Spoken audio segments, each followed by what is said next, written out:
নমস্কার বন্ধুরা, স্বাদের খোঁজে উইথ বান্টির চ্যানেলে আপনাদের সকলকে স্বাগত।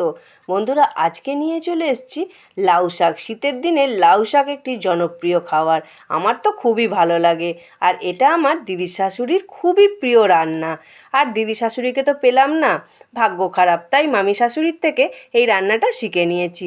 আর তাই জন্য আপনাদের সাথে এই রেসিপিটা আমি শেয়ার করছি। এখানে বেশ কিছুটা কচি কচি ডগা লাউ শাককে কেটে ধুয়ে পরিষ্কার করে নিয়ে চলে এসেছি।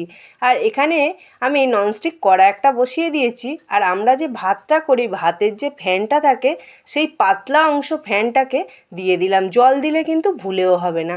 যেই ফ্যানটা একটু ফুটে যাবে, অমনি শাকগুলোকে আমি এক এক করে দিয়ে দিলাম। দিয়ে বেশ কিছুক্ষণ ফুটতে দিয়ে দেবো চাপা দিয়ে। দেখুন কিছুক্ষণ বাদে ফিরে এলাম। এটাকে আমি উল্টে পাল্টে আর একবার ভালো করে সিদ্ধ করতে দেব।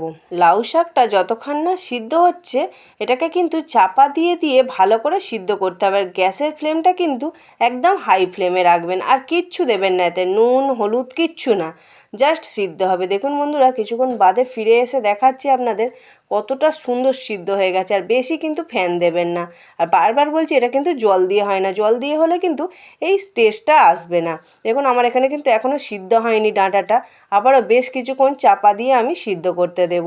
যেসব নতুন বন্ধুরা স্বাদের খোঁজে উইথ বান্টির ইউটিউব চ্যানেল থেকে রেসিপিগুলো দেখছেন, যদি ভালো লেগে থাকে অবশ্যই একটা লাইক করে চ্যানেলটাকে সাবস্ক্রাইব করে দেবেন। আবারও ফিরে আসছি রান্নার পর্বে।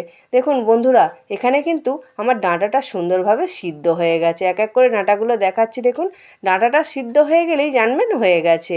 যেসব নতুন বন্ধুরা ফেসবুক থেকে স্বাদের খোঁজে উইথ বান্টির চ্যানেলটি দেখছেন, যদি ভালো লেগে থাকে বন্ধুরা রেসিপিগুলো, অবশ্যই একটা লাইক করে চ্যানেলটাকে ফলো করে দেবেন। আর আমার এখানে কিন্তু শাকটা সিদ্ধ হয়ে গেছে, আমি একটা পাত্রে ঢেলে নিয়েছি। নিয়ে একটু ঠান্ডা হলে বেশ কিছুটা পরিমাণে তেল, স্বাদ মতো নুন, আর আমি ছোট প্যাকেটের 1 প্যাকেট পোস্তকে ভালো করে বেটে নিয়েছি। যেহেতু আমি ছোট চুবড়ির 1 চুবড়ি শাক দিয়েছি, তার জন্য ছোট প্যাকেটের 1 প্যাকেট পোস্তকে আমি বেটে দিয়েছি। আপনারা কিন্তু পোস্তটা শাক অনুযায়ী দেবেন, তবে পোস্তটা যতটা দেবেন ততটা ভালো লাগবে। আর কাঁচা তেলটা অবশ্যই দেবেন। আর বেশি ঠান্ডা করবেন না, অল্প অল্প ঠান্ডা হলে মশলাগুলোকে মাখিয়ে নেবেন। যার লাউ শাক খেতে একদমই ভালো লাগে না, সেও কিন্তু এইভাবে বানালে 1 বাটি শাক বসে বসে খেয়ে নেবে। বন্ধুরা, আজকের রেসিপিটা কেমন লাগলো অবশ্যই একটা কমেন্ট করে জানাবেন। আবারও দেখা হবে অন্য কোনো দিন অন্য স্বাদের রেসিপি নিয়ে।